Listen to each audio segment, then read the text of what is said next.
Yes, Mr. Chair, inamin niyo po. Mas magaling mag-imbestiga ang Quadcom kaysa sa... Sandali lang po. Mas magaling po mag-imbestiga ang Quadcom kaysa sa opisina niyo sa PIDEA. Kailan lumabas si Michael Yang? Nung nagkaroon ng drug haul sa Pampanga. Doon pumasok si Michael Yang. Before that, wala namang actual ebidensya si Michael Yang eh. Now, may mga ebidensya na against him, then we have to pin him down.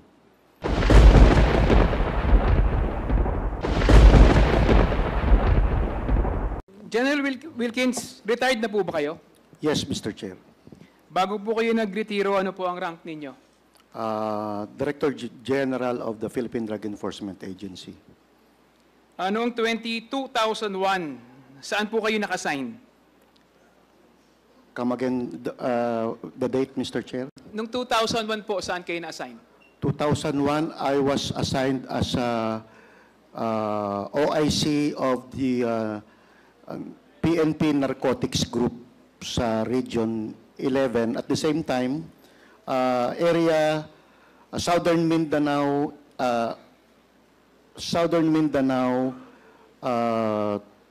team leader po ako ng PACER during that time. General, taga Davao po ba kayo? Hindi po, Mr. Chair. Matagal na po ba ninyong kilala si former President Duterte? I was assigned in Davao from 1995 to 2007, Mr. Chair.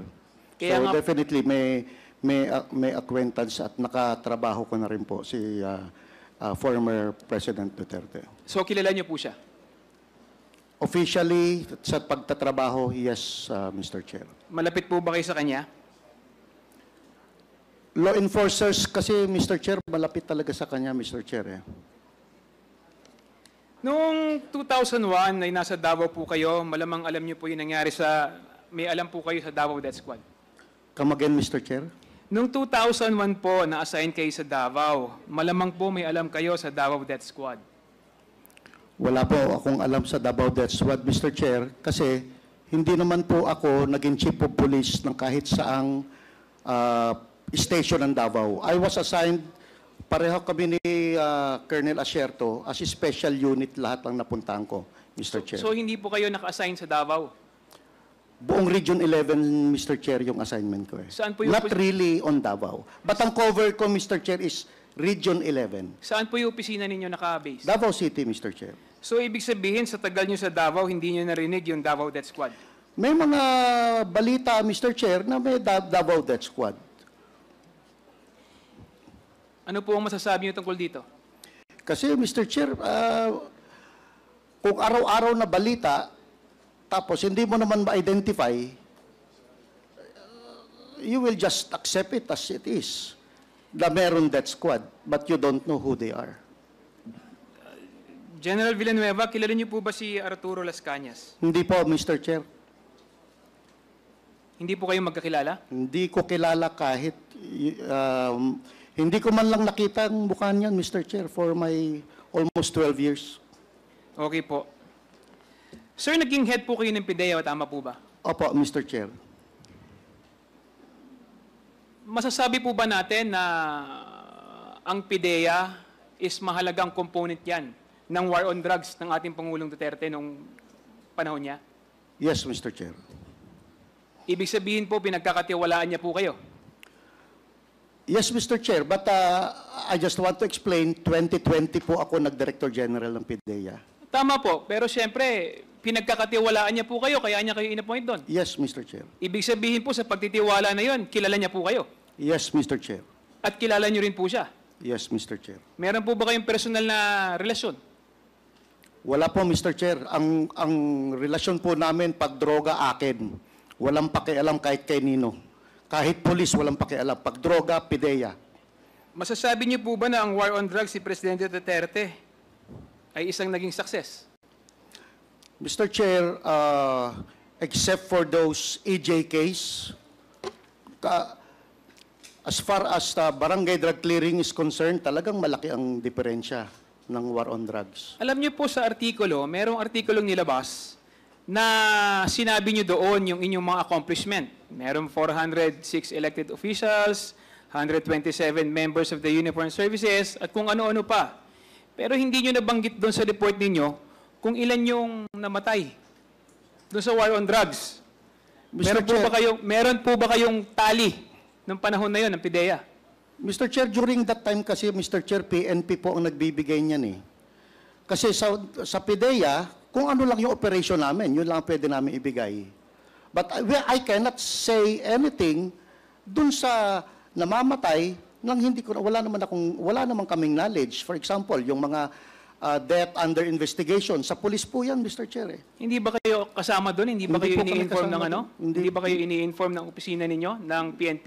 Kahit Or wala ba kayong joint operation? Kahit nga DOJ, Mr. Chair, hindi makakuha halos ng data from the PNP during that time. So wala kayong joint operation? Meron kaming joint operation, Mr. Chair.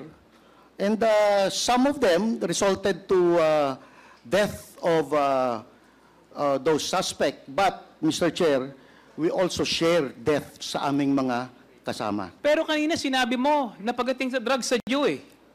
Eh ba't ngayon sinasabi mo hindi kumukonekta sa UNPNP? Pero sinabi mo kanina, sabi ni Pangulong Duterte, pag drugs akin, sabi mo eh. Yes, Mr. Chair. Oh, bakit ngayon itinatanggi mo na sinasabi mo, tinuturo mo PNP? Eh, sila yung may information about death yung death under investigation, Mr. Chair. Eh. But it is about drugs.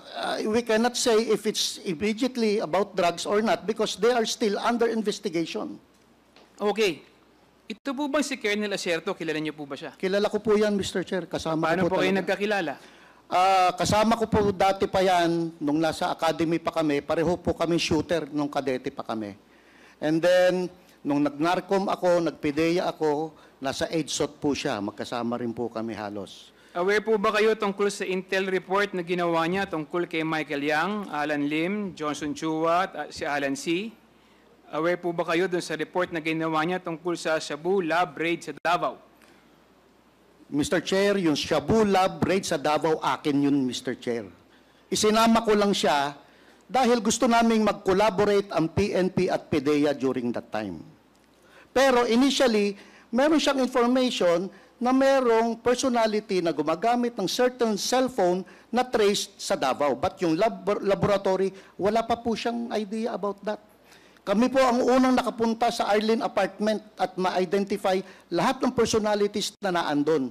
Hanggang siya itinuro po kami for 2 months na ituro kami sa Dumoy clandestine laboratory, Mr. Chair. So, pero yung kasama na sila during the